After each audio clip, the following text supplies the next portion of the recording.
Kia ora, g'day. Welcome back once again here with part 6 of my reaction to former Navy SEAL Commander Brad Geary talking on the Resilience Show podcast, The Truth About Buds and Moral Courage. So let's jump back in.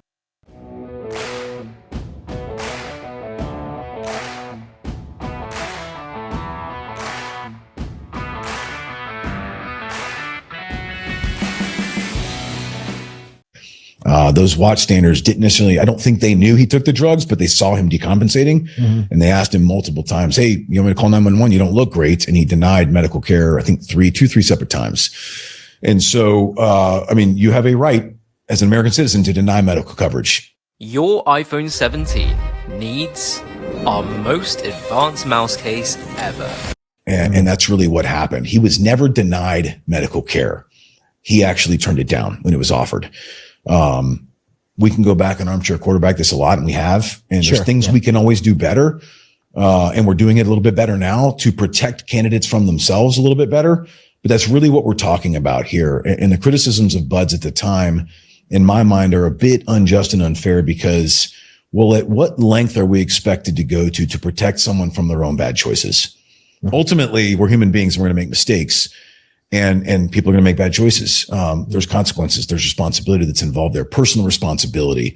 And again, those choices don't mean the command failed. It doesn't mean I failed. Am I responsible? 100%. I've always accepted responsibility for my command. But there's a massive element of personal responsibility here that was ignored. And Man, I fully agree with what he's talking about here.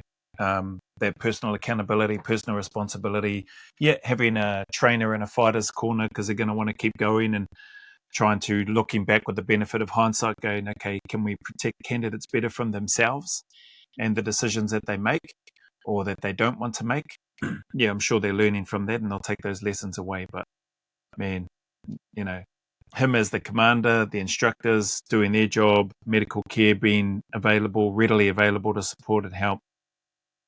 They did what they could in trying to respect that particular candidate's freedom of choice and his right to deny medical aid, as per what we're hearing or what I'm hearing for the first time in this case anyway. And then covered up in order to, I don't know why, for political expediency. We've talked a lot about it, but Here's one of the problems I've always had with the military. I love the military. Obviously, you do too. But here's one of the problems I've always had is that when something happens, whether intentional or accidental or just by circumstances going to happen when you're doing the kind of work we do, somebody has to be a sacrificial lamb. Someone has to pay. Right. And right. I don't understand why that is. It'd be good if they applied that same principle to the government, right? If they're wanting to apply that to the military, that somebody has to pay, why not do the same thing with the government? Bloody hell. The amount of bloody trouble and rubbish that they cause, and then they just keep passing the buck and blaming somebody else. You see it with, I don't know what it's called, but the bloody inquiries happening with Kash Patel, the FBI director. Man, that fellow looks like a goose, man, when I'm listening to him. And then that, what's her name? Bondi, whatever her bloody name is. Just underhanded, blank and conniving people who don't answer the questions that have been put to them. They don't even answer the yes-no questions. They talk around and try to deflect in circles and bloody. But there's, no accountability and stuff there for people like that or people in those types of positions, which is strange. But here in the military, they're looking for somebody to blame, to set the entire blame squarely at one individual's feet, when I don't know that you could do that in any scenario. And the government definitely don't do it. And why they don't, bloody hell, who knows why. But anyway, I'm going off on a tangent here. I'll get back to this. I don't either. But it seems like that was the case with this. Yeah, it was. And in the Navy, we've abused it's really like a logical fallacy in the Navy, really. It's turned into one where they'll say, well, the CO has to go down with the ship, you understand. Well, you were in command, you understand. It's like, hang on a minute. Let's trace that back. Like, where does that come from? And that's become a very big thing. I lost count of the people that said that. Well, you understand. And to be clear, let me back up. When Kyle died, one of the first conversations I had with my boss was, hey, I was in command. I understand what that looks like. If you need a sacrificial lamb, if the community needs me to hang for this, I'm willing to do that for the love of the trident, for the love of our community. So I acknowledged that and offered it. However, it needs to be on truth. Mm-hmm. So when they started lying about it all and then using that as the reason to come after me, so I said, no, that's absolutely not going to happen. And my instructors more than me. But yes, you're right. And if you go back to like the Navy's roots and where we were great, you start looking at like World War II era Navy officers. Some of our legendary naval leaders that we name ship classes after today, had things go wrong when they were skipper, when they were CO, whether it's running a ship aground or having a collision at sea or whatever. They had things go wrong and they survived it as leaders. They didn't go down with the ship. It was really only like, I want to say 70s through the 90s timeframe where the Navy started abusing that term and like twisting our history to create this thing that is really, they created it out of thin air based off of really no operational justification or wartime examples of where this actually worked, guys. And they just started crucifying, ship COs because something happened. And so, well, you were responsible, so we're going to fire you. Well, hang on. Are you firing him because he was incompetent as a leader and that's what caused the thing to go wrong? Or are you just firing him because he's in command? Because if you're doing that, well, you're not really assessing and measuring him based off of his leadership competency. And you're not identifying the problem, which he's probably going to speak to you, not identifying what the issue is. How does firing that commander who, if he is not, or if he or she is not responsible for that event or that incident, then how do you get to the heart of identifying what the problem is so that you can avoid that from happening again or prevent it or mitigate it or whatever? That's nuts, man. And that could be really bad because he may be the exact guy you want to stay in this job. To learn from this as a learning organization, because now all you're doing is creating all these other people who are afraid of anything going wrong. So instead of actually pursuing the art of warfare and embracing and aggressively tackling risk, you're going to, over time, create risk-averse commanding officers who are like, well, I just don't want something to go wrong because I don't want my career and reputation to be damaged. We see that. We see it 100%. Yeah. 100%. All across the Navy. Our Navy has lost its way in a lot of ways. This is one of them, but we just keep doing it. Yeah. What were some of the lies and when did the lies surface? Yeah. Well, I mean, at first, as I offered up my career, like, hey, take me. They said, hey, Brad, no, it's pretty clear that, the drugs were a contributing factor in his death, if not the causing factor. Like, we're fine. Like, everything's going to be fine. And I've said it before. They were saying, hey, we're all under the boat with you. Like, this is going to be fine. We're going to get past this. This is a black swan event in naval special warfare, and we're going to get past this. And it was really only when, I started noticing, I think the first indication was, a false investigation that started painting this picture that I was ignoring the PEDS problem. And that was the first time I was taken to mast over that. And I showed evidence which said, hey, actually, no, here's all the things we were doing. We were aggressively tackling this problem as soon as we were made aware. Meaning like students taking performance enhancement. Yeah. And they were like, oh, you were turning a blind eye. Oh, okay. I wasn't. So here's all the evidence which shows I wasn't. And the minute I showed that, they were like, hey, okay, got it. Captain's mast is dismissed. You're fine. You're good. Yep. We just got some false info. You're fine. Move on, Brad. So that's weird that they would create this false persona of what I was doing and what I wasn't doing.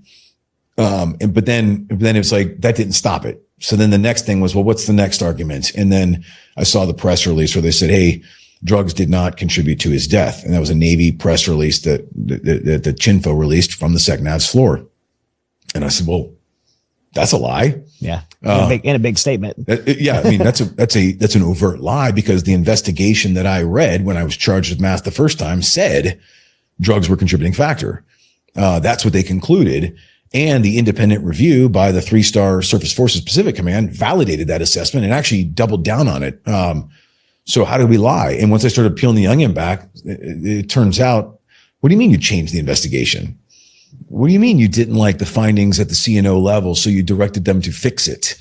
So the new investigation no longer said it. And then now you say it on the press release floor. And I looked around and said, this is a violation. This is a betrayal of our core values, honor, courage, and commitment. This is a problem. And that's when I started really getting uncomfortable with well, hang on a minute. If drugs didn't kill him, what did? And that's when they started this new investigation, right?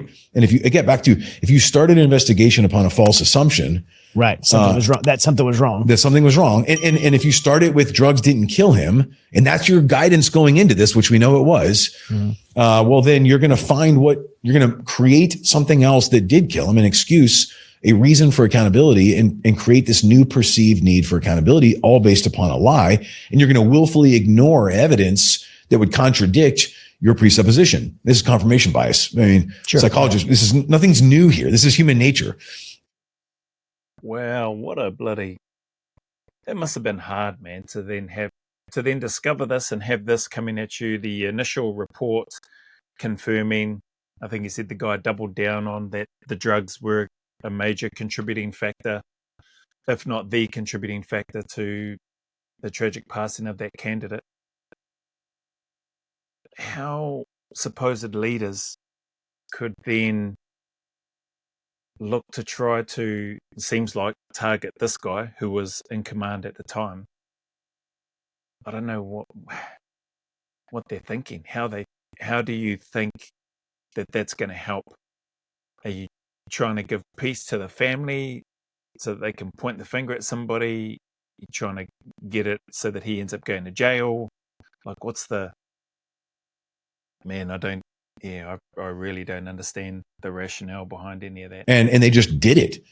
And I'm looking around as it's happening, like, hey, this is a problem. Like, hey, everybody, I don't think we should allow this. Why aren't we? Who are you going to? So I started with leadership within Naval Special Warfare. Okay.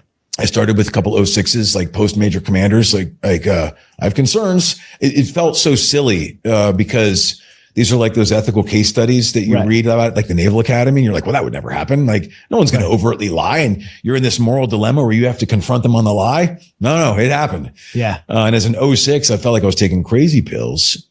And I'll say, like, you talk physical courage in combat's one thing. It's actually relatively easy. Maybe not, I don't want to be flippant about it, but that was fun. Like you said, we had fun. This was like a fun time in combat for us. This moral courage was the most difficult thing I've ever been faced with by far. To look at senior leaders who have rank and authority over me and confront them on moral failings that at first it was very much questions. Like we talked this morning about the verse, be quick to listen, slow to speak, slow to anger, for the anger of man does not produce the righteousness of God, from the book of James. And that was the model we took for a long time, was like, okay, quick to listen. Let's get our facts straight. Let's not overreact. Is this what it looks like? And then certain insiders were feeding us intel, in a sense, like some guy on an email chain is like, hey, Brad, there was an email that was written that basically all admits that they were lying about this. You need to see this. This is pretty bad. I don't think this is going to go well. And so we had, thankfully, people who still stand for honor, courage, and commitment, standing with us, even in the shadows, but feeding us information, which is really what gave us the ability to confront these lies and say, hey, I have a problem here. And you should too. And instead of getting senior leaders to agree and say, you're right, because it was irrefutable evidence we had, irrefutable. I mean, black and white. Instead, they would either defend the lies. Brad, it's just a press release. What are you worried about? Well, I'm worried that as an institution, we're lying. Shouldn't we all be worried about that? This is what you taught me at the Naval Academy 30 years ago, by the way. We should be concerned about that. And someone would justify the lies. Brad, this is what we do. We protect the institution. And once that narrative was decided, and then I found out, what do you mean that SEAL senior leader was in on that meeting and heard that said? I used to respect that guy. So he sat there while they all agreed to lie and he didn't say anything? He didn't stand up for our community? Okay, well, that's weird. So then I go a next level up and I start writing letters. Hey, sir, I have a problem. I'm seeing moral failings. I am seeing violations of joint ethics regulations. I am seeing the law being broken. I have concerns. Help me understand this. Help me reconcile it. Please partner with me as we pursue truth here. And as we can actually like fix this problem. I think there's still ways to fix this. We can still correct the narrative. Apathy. Brad, no one wants to hear that. Okay. I get it. It's inconvenient. So, all right, let me start CCing the CNO and stuff. Let me start CCing the SOCOM commanding general and stuff. Let me start crying for help and going up the chain. Every way they taught you to do the Naval Academy, go up the chain, up the chain, up the chain.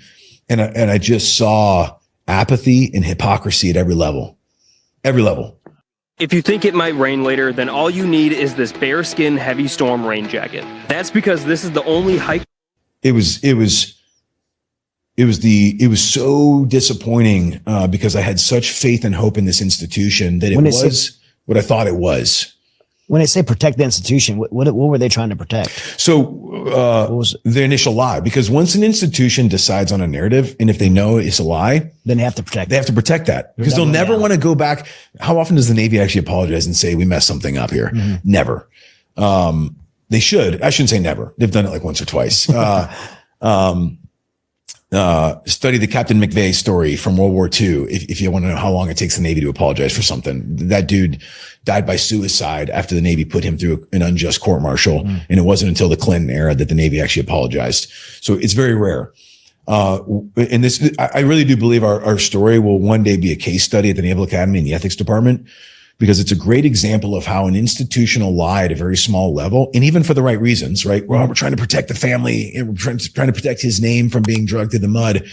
A well-meaning lie at a very low level can become over time, massive institutional deception and corruption at the highest levels, because they will defend the lie instead of going back and saying, we didn't have all the facts. We made a mistake. We stretched the truth a little bit. Our bad.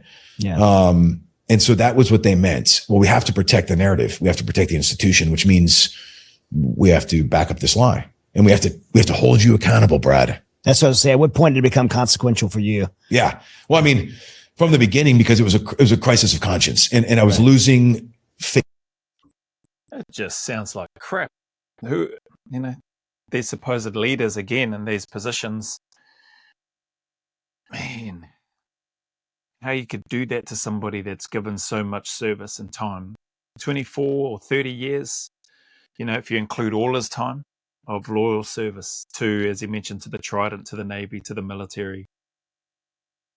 And then you want to hang him out to dry because a candidate, as sad and as tragic as it is, died on the course and, chose to take some performance-enhancing drugs. I don't know if that was the only reason why he died, but clearly people with a medical degree and understanding and going through the autopsy, I presume, doing their tests and checks, found what they believed to be the cause of this person passing away. And it doesn't sound like it was due to Brad Geary's leadership as the commanding officer at the time. It's just pretty poor, man, listening to that. Faith in the institution that I love so much, and that I just spent, what are we talking now? Like we just said, almost 30 years. Yeah. That is a massive crisis of conscience. And it was taking a huge toll on me emotionally, cognitively. And it was really once, they charged me with MAST again. That was when I knew, like, okay, this is a problem, because, the guy that decided that, I'm going to take you to MAST again, Brad. Can you explain for the listeners? Yeah, MAST. What MAST Yeah, it's a good question. So think of a court in the legal system, and what they've done over, which is a needed thing within the military. They've created non-judicial punishment system, or UCMJ.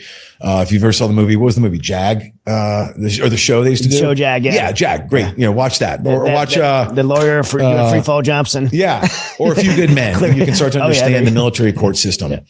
And basically what it is non-judicial punishment is a mechanism they give the military that is shy of the law. In other words, short of all the legal bounds and constraints, but still a way to reinforce good order and discipline, to punish people that is shy of like crimes. It's great. It's needed. It's necessary. I've utilized it as a commander multiple times, and there's times when it's very appropriate. What I noticed happen with a lot of cases these days, and this is an institutional failure, is that NJP system is built upon the precedent of law. And these are precedents that are given and provided to the military that we've taken for granted over the years as an institution, and we've abused.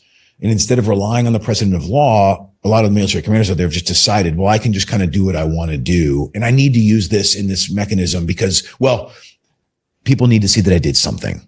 Right. Even if nothing was warranted, I need to do something, and we need to see tangible results. The military is great at showing tangible results. Somebody died. Something has to be done. Something has to be done. So I'm going to do this. I'm going to use this.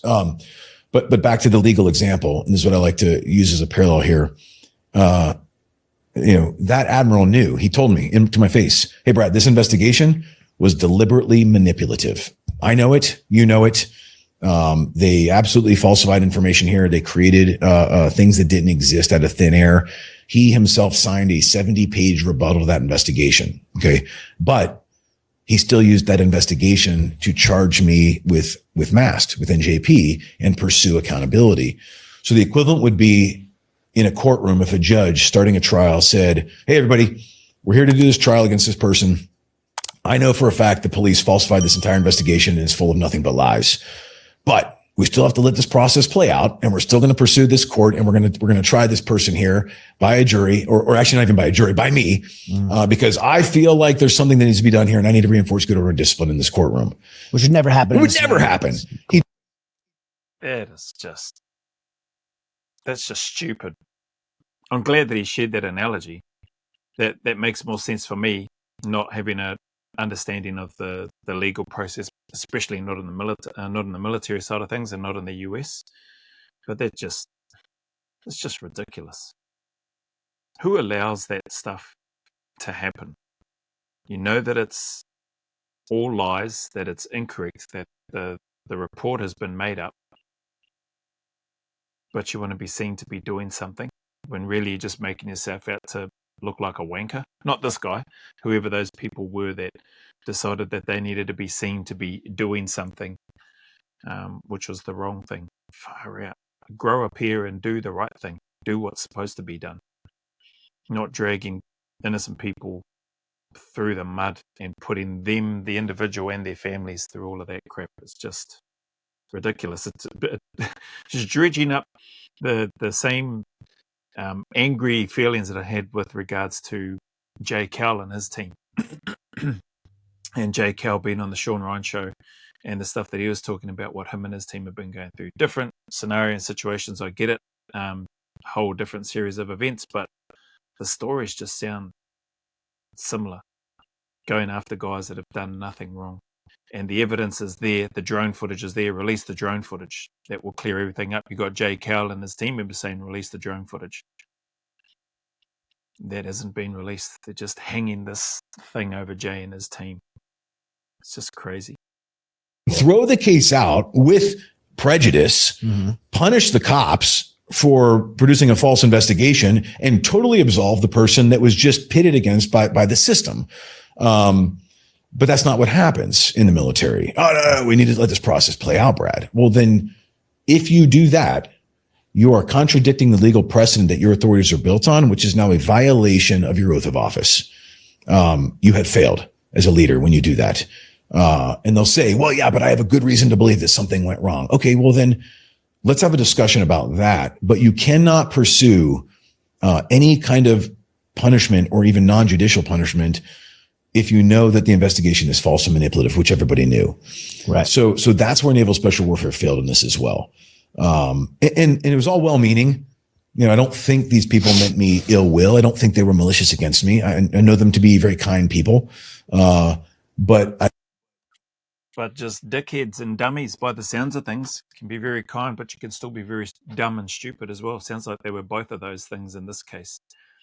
And maybe over time, you know, I can't help but think that with Brad defending himself and going through the channels and the processes and communicating, keeping records, I'm sure he would have been, with regards to what he was trying to do and what he was highlighting, which were incorrect in terms of their investigation and everything, or the statements that were being made. I can't help but feel that there probably would have been some people on that other side who were supposedly kind and well-meaning, have a different opinion, and decide that they want to knock back down and try to get this guy. I'd imagine that, that there were probably some people that had those thoughts. Right or wrong, that's what I'm left to believe after listening to bloody what it is that he's been through. It's just nuts to me that would happen. Bloody dummies. I think they failed as leaders there, and I think the institution failed in allowing all that to happen. So at what point did you realize that I have to save myself? Yeah. I have to speak out publicly. So it wasn't even about me. Yeah. When I read that investigation, there were like 10 names they recommended non-judicial punishment for. Okay. And about 7 of those were my instructors. One of them was my boss, and then the other one was the senior medical officer as well. And that's when I sat down with my wife and we looked at each other and like, I'll be damned if I'm going to allow these lies to hurt these men who I know served honorably, I know did the right thing, I know held the standard, but stayed within the left and right limits of curriculum execution. There's no way we're going to let this happen. And that's when we really started pushing back. And that's when I started reaching out to congressmen and saying, hey, I've addressed this at Navy levels and they're ignoring me. Don't believe me because I'm a compelling storyteller or you think it's a good story. Here's the evidence I have. You assess and tell me what you think. Every one of them, as you know, has staffs who just digest this stuff. And every single one of them came back like, holy smokes, we're on your team. This is ludicrous. How in the world is this even being discussed? So that's a great question. And it was just congressman after congressman, senator after senator started jumping on board. And then at some point we decided to cross the threshold into the press because one of the things I noticed about the Navy, and this is another broken thing, instead of making decisions based upon our core values, is this decision consistent with honor, courage, and commitment? They started making decisions based upon perceived perceptions. Well, what do we think the public's going to think about this? What do we think the narrative looks like? Does this look like a black eye? And if so, let's make our decisions around that. So they're letting the tail wag the dog. Yeah. I've been in meetings where a negative press release will come up by the Navy if something happened. Instead of actually addressing the merits of the story and the truth behind what actually happened, the conversation is, we'll pull up the graph so we can see the clicks and the likes and the comments. Do we need to be concerned or not based upon the public's perception of this article? And that's the game they're playing. That's the game they're playing. You can't pick the game. No. You can pick how you play in it. So that's driving their narrative and that's driving their decisions. Yeah. Well, that's ludicrous. Yeah. You're going to end up doing exactly what they did. You're going to make decisions inconsistent with our core values because you're chasing a perception instead of, back to our first conversation, being unapologetic about what we do and who we are. We are. Man, you're going to put people off wanting to join your military, I would imagine. Or you may put some people off. Some people, putting some of those people off who may be extremely, good soldiers or military warfighters. If you didn't have such idiots putting out stories vying for clicks and likes and perception, public perception. Man. Warfighters, we're rough around the edge. I got it. I'm sorry that upsets some mommies out there. Not really sorry. How about this? You're welcome. Yes. Yeah. So being inserted in that game of the public eye, that's when you go on Sean Ryan's show. Yep. And went big and just tell the story. Yeah. And we started small. And we were very careful to navigate that ethically and within the left and right limits of UCMJ, as you know, very tight. Yeah. Because there could be consequences for that as well. Absolutely. And there always are, and there were. It's amazing that you got somebody like Brad Geary who has to restrict how they go about sharing their story or go about sharing the truth of what's just happened. But then on the other hand, it seems like you've got this big beast and the system that can go and spout off whatever they like, even though they know it's been either fabricated, that it's not true, that it's not an accurate reflection of the situation at all. They can go big and go noisy and go wherever they want with it. But somebody like Brad here, who's fighting for his life and the reputation, for his reputation and the reputation of those who he knew. I think he said 10 names were called out with regards to who they were going to be pointing the blame at. And then he has to be very cautious and careful about how and where he goes to get his side of the story out. So just no wonder people think of all the corruption and backhandedness and all the stuff that happens in the shadows in these sorts of organizations, and the military being no different. Man, it's sad to hear. But we were very good. We had very good lawyers, and a lot of times on our knees praying to make sure, we are back to slow to speak, quick to listen. Mm-hmm. We spent a lot of time with that sword sheathed. We live in strange times. The housing bubble burst, rise of China, and the rise of inequality. Health is a very big deal. Taxes are front rank issue. Blue collar job. Ready to speak, but not ready. And a lot of time in prayer there. And I kept hearing, we kept hearing counsel and the Lord say, not yet, not yet, not yet. And I was like, why? Like, I'm ready. Like, you raised me a fighter. Like, why can't I fight yet?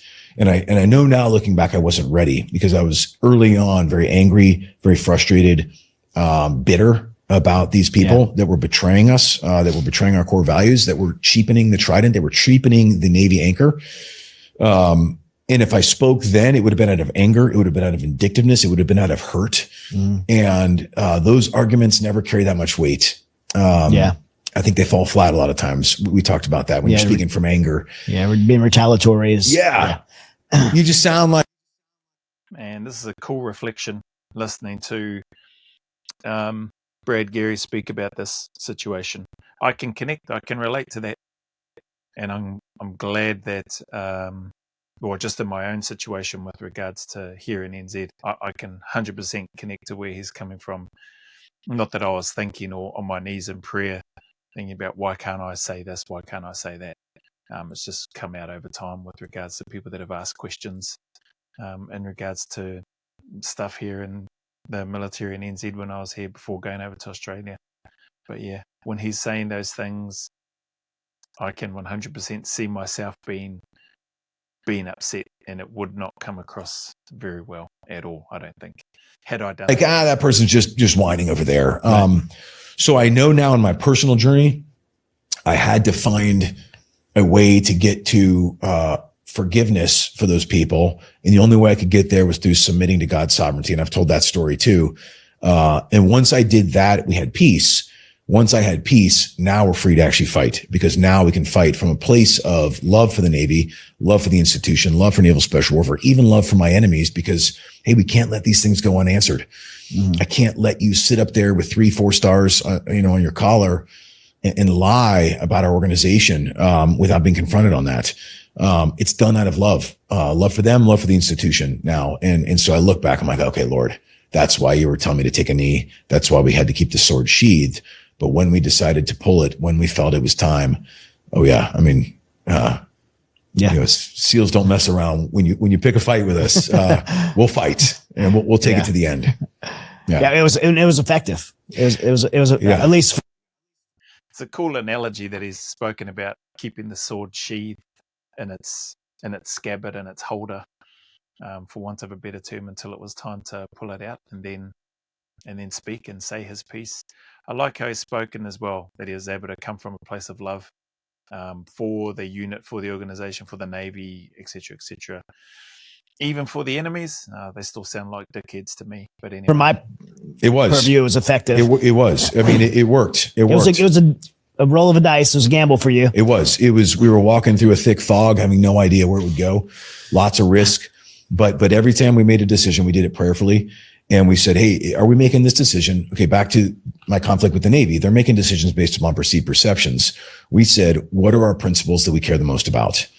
Are we making this decision based upon those principles? And when those principles conflict, what's our hierarchy of principles? Which one is more important than the other? And which one are we willing to compromise for the one that's more important? And is that valid? Is that a good place to be? And we would deconstruct that every single time. You say we, who's this? My family, me and my wife primarily. And we bring the kids in and my fam jam, we call it. We have an extended family. We're on one text. You had like a few other team guys that were implicated in this. And you were. We did. So they were some of my confidants as well as we went through this. So we would consult with all of them. And in the end, we said, hey, listen, if we take this step based upon our principles and what we believe in is right here, then no matter where it takes us, even if the roll of the dice doesn't pan out, because you're not guaranteed victory here. Sure. Even if it doesn't pan out, well, then I won't regret what we did because it was done for the right reasons. And so that's worth the cost. And we weighed that cost as a family. We said, hey, this might cost me my retirement. It might cost me my rank. And it very, very close did. Right up to the end, they were trying to demote me. 2 ranks, I found out. Just vindictive, evil people. But if it costs us that, okay, we're willing to pay it for the sake of these principles. That's moral courage. Standing up saying, we're weighing the cost. We assess that and we're willing to pay it. Let's go. Now we don't want it. We're going to fight it. Doesn't mean I'm going to sit back and let it all happen. But if that was the end state, okay, I'd still be sitting here with just as much resolve and just as much peace that we made the right decisions because everyone was made based upon our principles. 100%. Yeah. Such a great lesson in there. Dude, for everybody. You don't have to be in your position to do that. People deal with that every day in their life, right? And it starts small, right? If you're put in these big positions, you don't rise to the occasion. You get there because you've made a bunch of small decisions like this over time that has built up your resiliency, that has built up your resolve, your integrity. It's just like our muscles, right? You break them down, but you got to give them rest and nutrition, and you got to break them down the right ways to build them back stronger. It's the same thing cognitively. It's the same thing morally.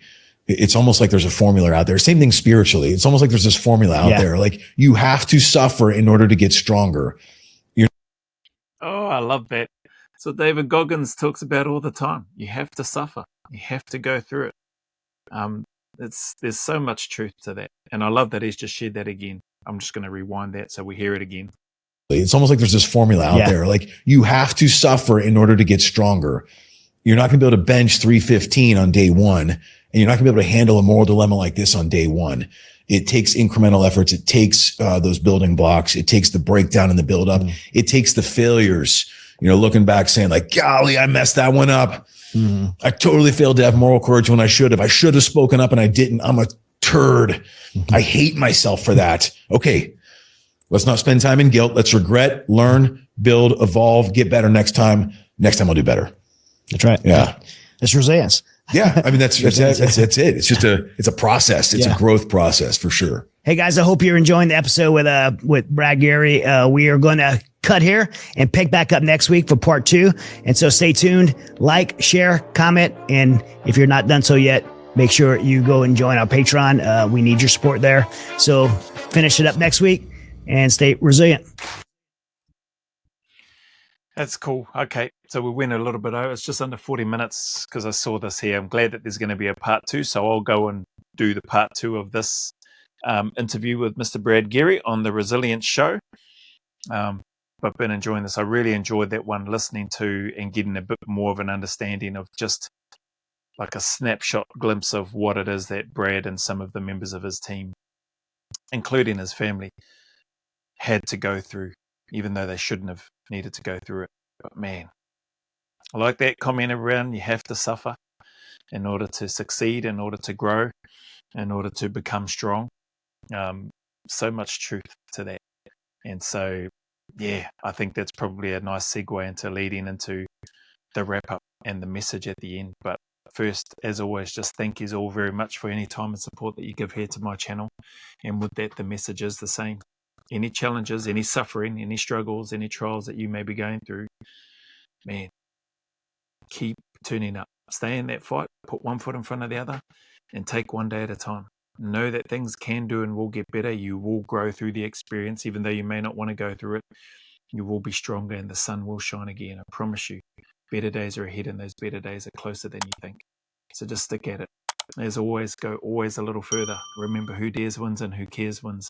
And until the next video, there's a big mana wave coming from me to you, filled with my aroha, respect, appreciation, and gratitude for you all.